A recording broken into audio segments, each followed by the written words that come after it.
ఓ వ్యాపారవేత్త వ్యాపారంలో తీవ్రంగా నష్టపోయాడు. అప్పుల పాలయ్యాడు. అందులో నుంచి బయటపడటానికి ఎలాంటి మార్గమూ కనిపించలేదు. అతనికి అప్పులు ఇచ్చిన వాళ్ళు బాకీ తీర్చమని వేధించడం మొదలుపెట్టారు. అతనికి వస్తువులు సరఫరా చేసిన వాళ్ళు డబ్బులు చెల్లించమని రోజూ ఫోన్లు చేయడం మొదలుపెట్టారు. ఇలాంటి పరిస్థితుల్లో అతను ఓ రోజు ఉదయం ఇందిరా పార్క్కి వచ్చి తల పట్టుకు కూర్చున్నాడు. తన వ్యాపారాన్ని ఎలా అభివృద్ధి చేయాలా అని ఆలోచిస్తూ ఉన్నాడు. అప్పుడే అతని దగ్గరకు ఓ వ్యక్తి వచ్చాడు. అతని వయసు 70 సంవత్సరాలు ఉండవచ్చు. వ్యాపారవేత్త ఏదో బాధలో ఉన్నట్టు అతను గమనించాడు. చాలా బాధలో ఉన్నట్టున్నావు? ప్రశ్నించాడు. వ్యాపారవేత్త తన పరిస్థితిని వివరించాడు. నీకు నేను సహాయం చేయగలను చెప్పాడు ఆ వ్యక్తి. వ్యాపారవేత్త పేరు అడిగి తెలుసుకుని 10 లక్షలకి చెక్ రాసి అతనికిచ్చి ఇట్లా అన్నాడు. ఈ డబ్బు అవసరమైతే వాడుకో. సరిగ్గా సంవత్సరం తరువాత ఇక్కడే కలుద్దాం. అప్పుడు ఆ డబ్బు నాకు తిరిగి ఇచ్చేద్దువు. వ్యాపారవేత్త ఆలోచించేలోపే అతను అక్కడి నుంచి వెళ్ళిపోయాడు. వ్యాపారవేత్త ఆశ్చర్యపోయాడు. దేవుడే అతడిని పంపించాడని అనుకున్నాడు.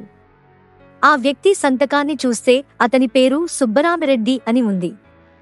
ఈ డబ్బుతో నా బాధలు తొలగిపోతాయని ఆ వ్యాపారవేత్త అనుకున్నాడు. కాని ఆ చెక్కును అప్పుడే వాడుకోదలుచుకోలేదు. తన ఐరన్ సేఫ్లో భద్రపరిచి తన వ్యాపారాన్ని తిరిగి సమర్థవంతంగా కొనసాగించడం మొదలుపెట్టాడు.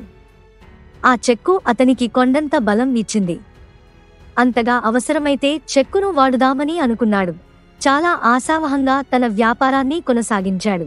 తన బాకీదారులని, డిస్ట్రిబ్యూటర్లకి డబ్బు చెల్లిస్తానన్న నమ్మకం కలిగించాడు. కొన్ని నెలలు గడిచాయి. అతని వ్యాపారం అభివృద్ధి చెందింది. అప్పుల బాధ నుంచి అతను బయటపడ్డాడు.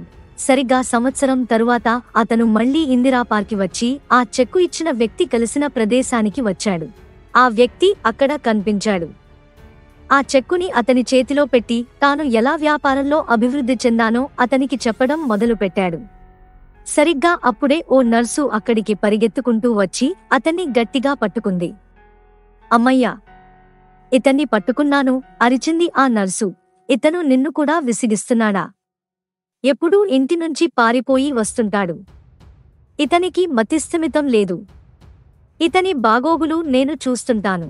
ఎప్పుడూ ఈ పార్కే వస్తూ ఉంటాడు. 2 సంవత్సరాలుగా ఇదే పని. ఎవరినీ ఏమీ అనడు అని చెప్పి అతన్ని తీసుకుని నర్స్ వెళ్ళిపోయింది. వ్యాపారవేత్త ఆశ్చర్యానికి లోనైనాడు. కొయ్యబారిపోయాడు.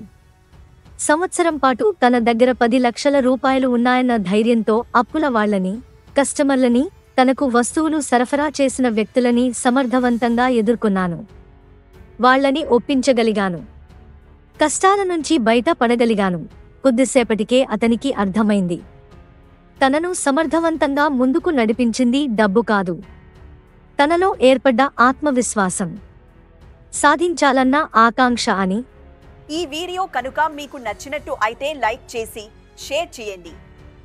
అలాగే మీ అభిప్రాయాలను కామెంట్ రూపంలో తెలియచేయండి. ఇలాంటి మరిన్ని వీడియోస్ కోసం మన ఛానల్ను సబ్స్క్రైబ్ చేయండి. Thanks for watching.